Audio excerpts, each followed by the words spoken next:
stop. Just stop for a second. Every time you scrape your dinner plate into the trash or toss those coffee grounds into a plastic bag headed for a landfill, you are quite literally burning money.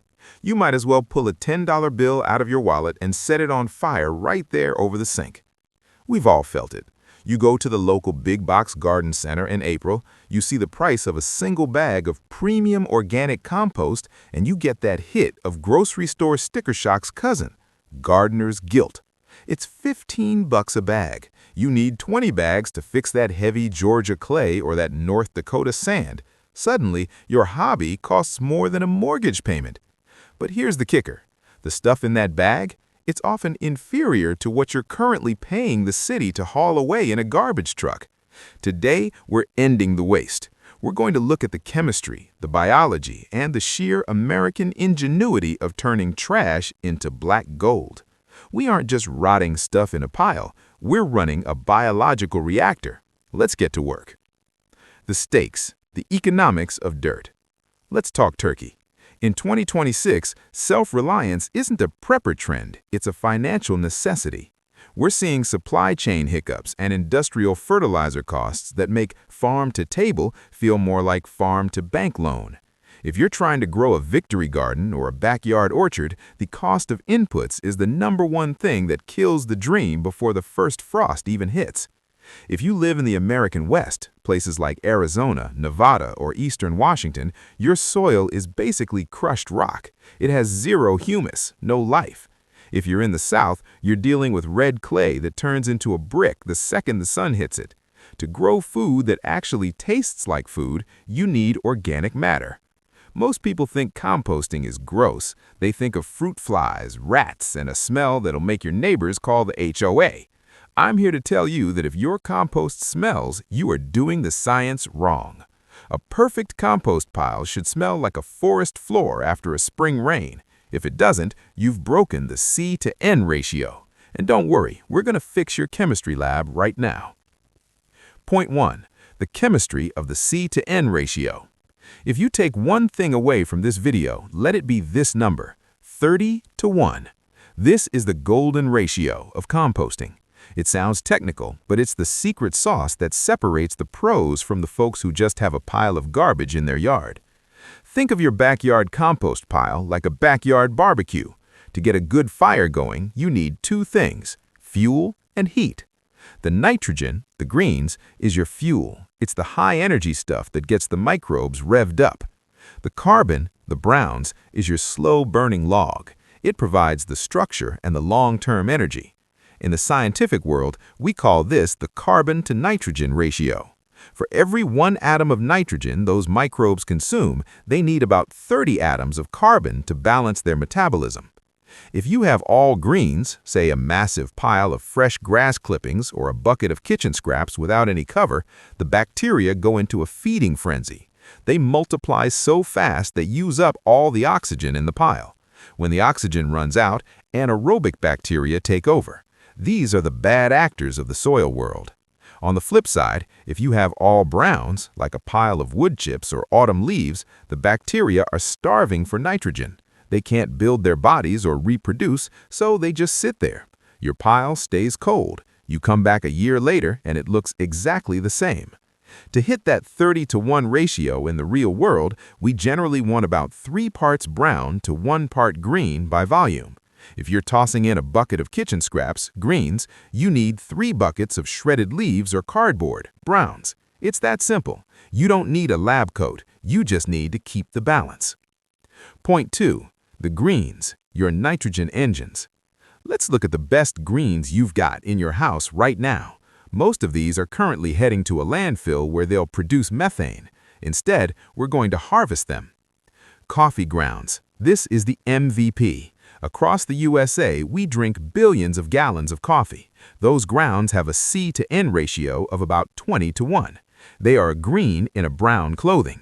They add nitrogen, and they have a texture that worms absolutely love.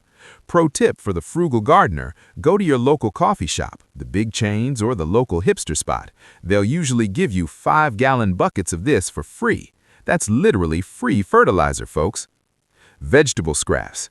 Onion skins, potato peels, that lettuce you forgot in the back of the crisper drawer. These are high moisture and high nutrient.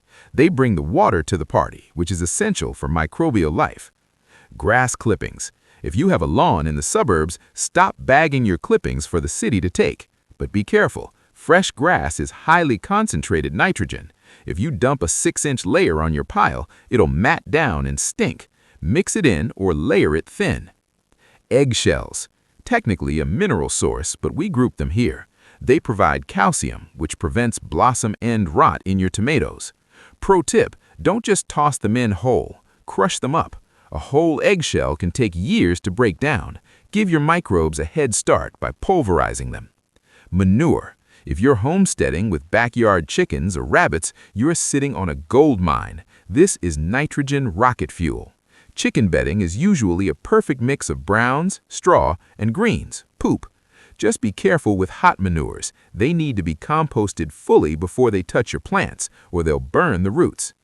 Point 3. The browns, the hidden wealth in your recycling bin.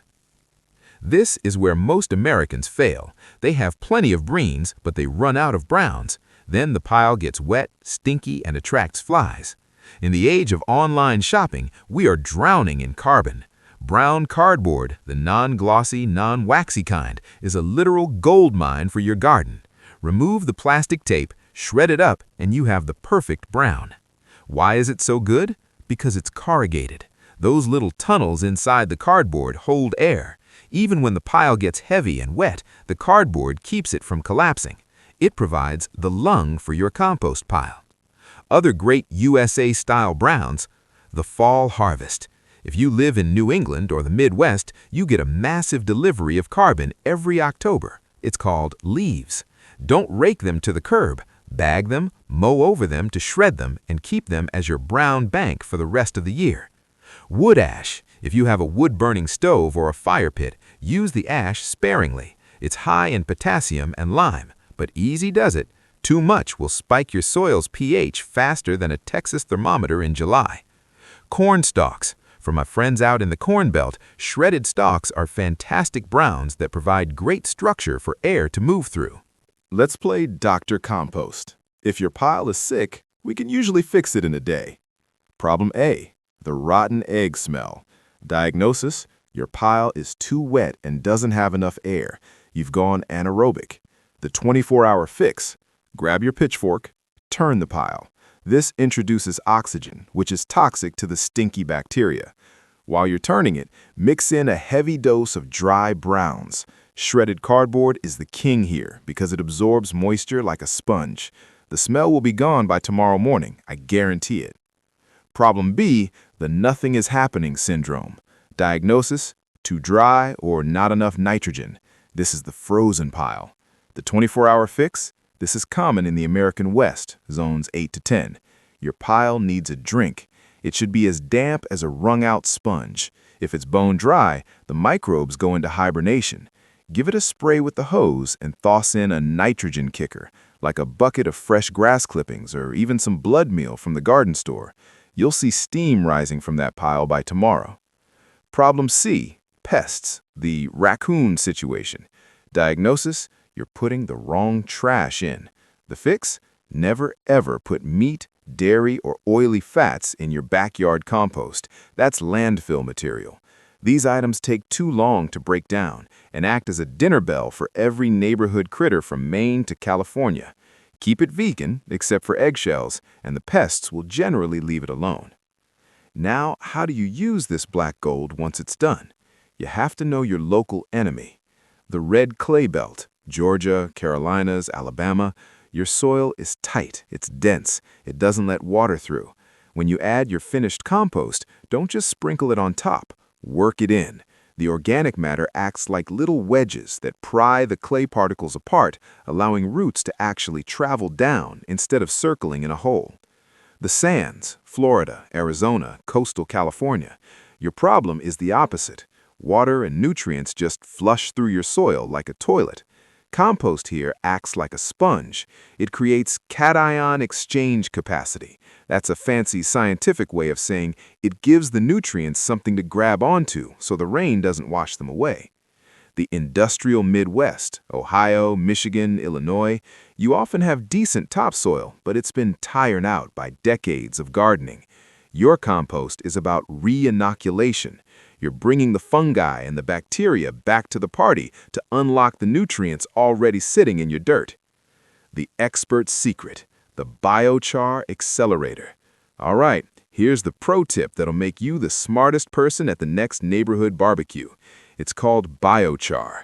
If you take natural wood charcoal, not those chemical-soaked briquettes you buy for the grill, but real lump charcoal or bicks from your fire pit, and you crush them into your compost while it's cooking, you are creating a forever home for microbes.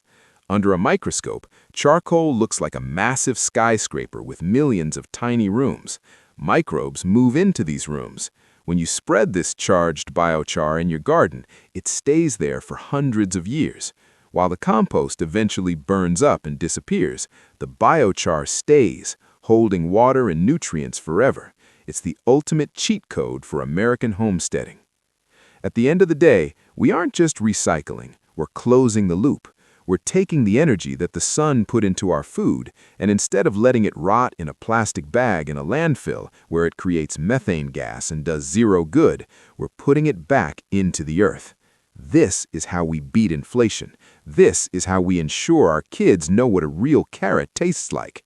And it starts with that 30-to-1 ratio. I don't want you to go out and buy a $300 tumbling composter. Not yet. Today, I want you to find one empty gallon milk jug or a plastic coffee tub. Cut the top off, put it under your sink. That is your nitrogen vault. Every coffee ground, every banana peel, every apple core goes in there today. Once it's full, go outside, find a spot in the dirt, and mix it with 3 times as much crushed up Amazon boxes or dry leaves. That's it. You've just started your own biological reactor. Stick with us here at GreenGrow USA. We're going to turn your backyard into a powerhouse. This is black gold. Go get your hands dirty.